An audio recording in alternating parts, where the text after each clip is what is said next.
আসসালামু আলাইকুম ওয়া রাহমাতুল্লাহি ওয়া বারাকাতুহু। আজকের গুরুত্বপূর্ণ আলোচনা, ফিলিস্তিন কবে মুক্ত হবে?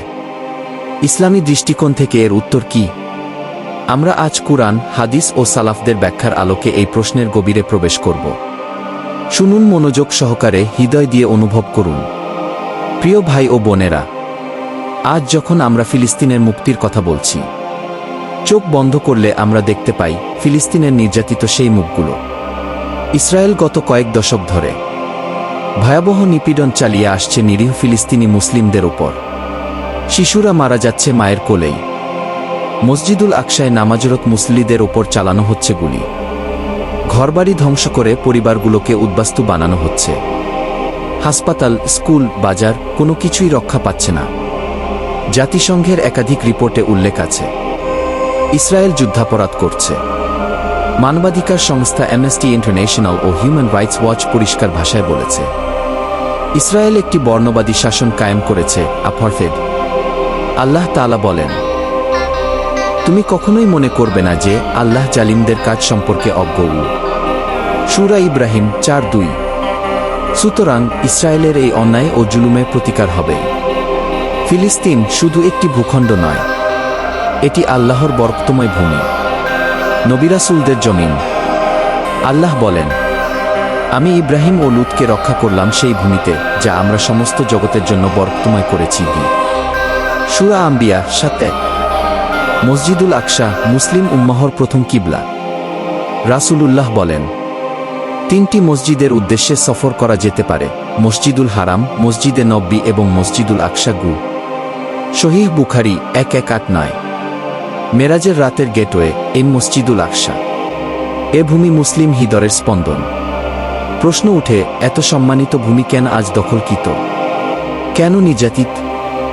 রাসূলুল্লাহ ভবিষ্যদ্বাণী করেছিলেন, তোমরা সংখ্যায় প্রচুর হবে, কিন্তু তোমাদের শক্তি থাকবে না। তোমরা স্রোতের ফেনার মতো হয়ে যাবে। আবু দাউদ 4297।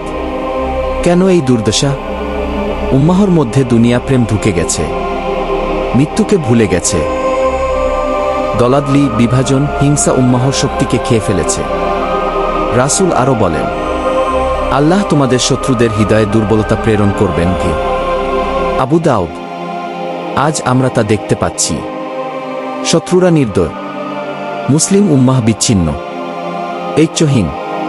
প্রিয় ভাই ও বোনেরা, ফিলিস্তিন মুক্তির চাবিকাঠি কোনো রাজনৈতিক আন্দোলনে নেই, কোনো সামরিক জোটে নেই। আল্লাহর সাহায্য আসবে যখন আমরা ফিরে আসব আল্লাহর দিকে। আল্লাহ বলেন, তোমরা যদি আল্লাহর সাহায্য করো, আল্লাহ তোমাদের সাহায্য করবেন এবং তোমাদের পা দৃঢ় করবেন। সূরা মুহাম্মদ 7। ইতিহাস সাক্ষী, সালাহুদ্দিন আইয়ুবী। তিনি ফিলিস্তিন মুক্ত করার আগে উম্মাহর ঈমান ও চরিত্রের সংস্কার শুরু করেছিলেন। তিনি বলেছিলেন, আমি হাসতাম না যতক্ষণ না বায়তুল মুকাদ্দাস মুক্ত করি। আত্মশুদ্ধি ছাড়া জিহাদ সফল নয়। আমাদের ফিরতে হবে কুরআন ও সুন্নাহর পথে।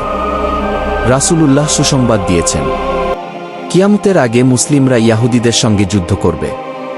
এমনকি গাছ ও পাথর বলবে, হে মুসলিম, আমার পেছনে একটি ইয়াহুদী লুকিয়ে আছে, তাকে হত্যা করো।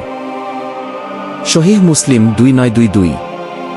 এই ভবিষ্যদ্বাণী বলে দেয়, যুদ্ধ হবেই, মুসলিম বিজয়ী হবেই, আল্লাহর সাহায্য আসবেই। তবে এই বিজয়ের শর্ত আছে, প্রকৃত ঈমান, তাকওয়া, ঐক্য। ইবনে কাসির বলেন, এই যুদ্ধ হবে সেসব ঈমানদারদের দ্বারা যারা আল্লাহর প্রকৃত দাসত্ব করবে। তাই আমরা যদি চাই, আজই নিজেদের পরিবর্তন করতে হবে, কাল নয়, আজ। প্রিয় ভাই ও বোনেরা, আমরা কি করতে পারি? 1. ঈমান মজবুত করুন। 2. কুরআন ও সুন্নাহ অনুসরণ করুন। 3. ফিলিস্তিনের জন্য নিয়মিত দোয়া করুন। 4. উম্মাহর ঐক্য রক্ষা করুন। 5. তথ্য, শিক্ষা ও অর্থনৈতিক সহায়তার মাধ্যমে ফিলিস্তিনের জন্য কাজ করুন। রাসূলুল্লাহ বলেন, মুমিন মুমিনের ভাই, সে তার প্রতি অবিচার করে না, তাকে অসম্মান করে না। সহিহ মুসলিম। আসুন নিজেদের সংশোধন করি, ঈমান ফিরিয়ে আনি, যেন আল্লাহর সাহায্য আমাদের ভাগ্যে আসে। দোয়া করি, হে আল্লাহ, ফিলিস্তিনের নির্যাতিত ভাইদের সাহায্য করুন। ফিলিস্তিন মুক্ত হবেই ইনশাআল্লাহ। ভাই ও বোনেরা, যদি আমাদের এই কথা আপনার হৃদয় স্পর্শ করে, যদি আপনি চান ইসলামিক বার্তা আরও ছড়িয়ে পড়ুক, তাহলে চ্যানেলটি সাবস্ক্রাইব করুন, ভিডিওটি শেয়ার করুন এবং কমেন্টে লিখুন ফিলিস্তিন মুক্ত হবেই ইনশাআল্লাহ। আসসালামু আলাইকুম ওয়া রাহমাতুল্লাহি ওয়া বারাকাতুহু।